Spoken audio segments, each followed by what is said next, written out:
আপনি যদি পশ্চিমবঙ্গবাসী হন তাহলে এই ভিডিওটি আপনাদের জন্য। আশা করা যায় আপনাদের সবার কাছে এই স্বাস্থ্যসাথী কার্ডটি আছে এবং এর কি গুরুত্ব সেটা আপনারা সবাই জানেন। এবার অনেক সময় হয় কি, আমাদের এরিয়ার মধ্যে অনেক হসপিটাল বা প্রাইভেট নার্সিংহোম আছে, তো সেইগুলোর সাথে এই স্বাস্থ্যসাথীর কোনটা লিঙ্ক রয়েছে সেটা আমরা বুঝতে পারি না। এইটার একটা সহজ উপায় আপনাদের দেখিয়ে দেবো যে আপনাদের এরিয়ায় কোন কোন হসপিটাল বা কোন কোন প্রাইভেট নার্সিংহোম এই স্বাস্থ্যসাথী কার্ডের আওতায় পড়ে। তাহলে আপনি সহজেই সেই হসপিটাল বা প্রাইভেট নার্সিংহোমে নিয়ে যেতে পারেন এবং এই স্বাস্থ্যসাথী কার্ডের ছাড়টা পেতে পারেন। চলুন দেখিয়ে দেওয়া যাক। প্রথমে গুগলে চলে যাব। গুগলে যাওয়ার পরে গিয়ে স্বাস্থ্যসাথী কার্ড লিখে সার্চ করব।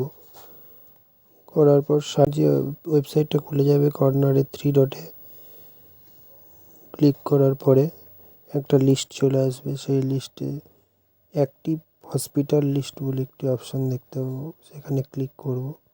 ক্লিক করার পরে একটা লিস্ট খুলবে, সেখানে সিলেক্ট স্টেটে ওয়েস্ট বেঙ্গল সিলেক্ট করাই থাকবে। তারপর সিলেক্ট ডিস্ট্রিক্টে গিয়ে আমার যেমন সাউথ 24 পরগনা সিলেক্ট করব। তারপর সিলেক্ট সাব ডিভিশনে গিয়ে সাব ডিভিশন সিলেক্ট করব। ডায়মন্ড হারবার আমার যেমন ডায়মন্ড হারবার। এবার হসপিটাল টাইপ প্রাইভেট সিলেক্ট করব।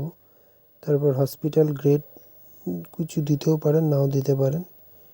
এবারে গিয়ে সাবমিটে ক্লিক করব। সাবমিটে ক্লিক করার পর হসপিটালের লিস্ট চলে আসবে। ওই ডিস্ট্রিক্টে যে কটা হসপিটাল আছে সব কটার নাম দেখিয়ে দেবে। প্রথমে যে হসপিটালটা রয়েছে সেটায় ক্লিক করব। প্রথমে যেমন হসপিটাল আছে এবি নার্সিংহোম। এবি নার্সিংহোমের পাশে সরে যাব, চোখের চিহ্ন আছে, এই চোখের চিহ্নের ওপর ক্লিক করব। ক্লিক করলে হসপিটালের পুরো ডিটেলস দেখতে পেয়ে যাব, যেমন হসপিটালের নাম, district, sub division name, address, কটা বেড আছে, কটা। একদম নিচের দিকে আমরা দেখতে পাবো যে হসপিটাল কী জিনিসের ওপর স্পেশালাইজেশান রয়েছে, মানে কী সার্জারি বা কী রোগের চিকিৎসা ওখানে হয়, সেই সব আমরা ওখানে দেখতে পেয়ে যাব। এইভাবে আপনারা প্রত্যেকটা হসপিটালের ডিটেলস পেয়ে যাবেন। তো আমাদের ভিডিওটি যদি আপনার ভালো লেগে থাকে তাহলে লাইক করবেন, শেয়ার করবেন, আর যদি মনে করেন তাহলে সাবস্ক্রাইব করে দেবেন। ভিডিওটি দেখার জন্য ধন্যবাদ।